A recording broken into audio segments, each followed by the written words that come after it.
बड़ी खबर और बिहार के आंकड़े का इंतजार अब खत्म हुआ। बिहार का आंकड़ा, बिहार में पहले 3 चरण में 14 सीट का अनुमान, बीजेपी को 2 से 5 सीट का अनुमान बताया जा रहा है। ये देख लीजिए, एनडीए को 10 से 13 सीट का अनुमान, कांग्रेस को 0 से 2 सीट का अनुमान। पहले 3 फेज की हम बात करें और इंडिया गठबंधन की बात कर लें तो पहले 3 फेज में 3 से 6 सीटों का अनुमान, यानी कि ओवरऑल अगर 3 चरणों की बात की जाए तो बीजेपी अगर इंडिविजुअल देखें तो 2 से 5 सीट ला सकती है।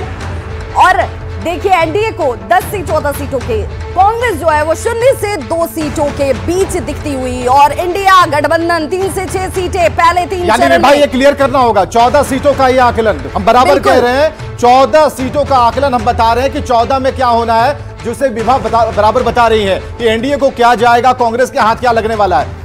और जरा आप प्रतिक्रिया भी लेते चले, बिल्कुल मुकेश जी। 14 सीटों की हम बात कर रहे थे तो 14 सीटों पर क्या होगा आकलन। दानिश जरा ये बताइए, जो आंकड़े आप देख पा रहे होंगे 14 सीटों में ये संख्या जो है 0 से 2 कांग्रेस के पास, और अगर हम बीजेपी की बात कर लेते हैं तो वो जो है वो 4 से 6 सीटों के आसपास नजर आ रही है इंडिविजुअली।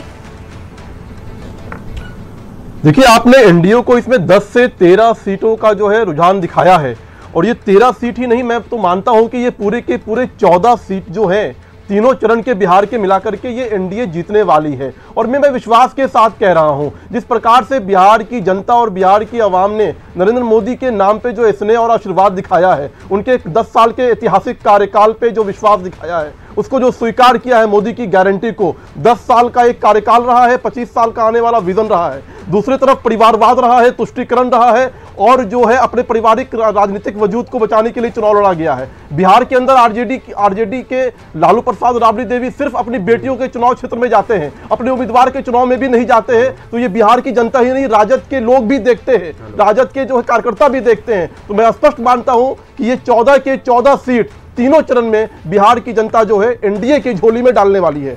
चलिए देखिए, ये तो पूरे की 14 सीट उन्होंने कह दी कि भाई 13 सीट क्यों, हम 10 से 13 दिखा रहे हैं, वो 13 सीट क्यों, वो कह रहे हैं कि भाई 14 की 14 सीट। बीजेपी को इंडिविजुअली 2 से 5 सीटें, एनडीए की बात करें जिसमें गठबंधन के सहयोगी दल मिल जाते हैं 10 से 13 सीटें, पहले 3 चरण की बात करें 14 सीटों में। और हमारे साथ ज्ञान रंजन जी भी जुड़े हुए हैं, जरा ज्ञान रंजन जी, इन आंकड़ों में आपको कितनी सटीकता नजर आती है, इन आंकड़ों पर आपको कितना यकीन है?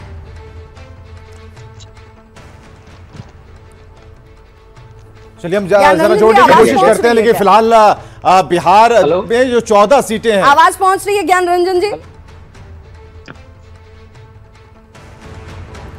तो जरा एक बार डेटा दिखा देते हैं, डेटा दिखाते हुए फिर सवाल भी ले लेंगे ज्ञान रंजन जी से। बीजेपी देखिए इंडिविजुअली 2 से 5 सीटें गेन कर रही है यहाँ पर।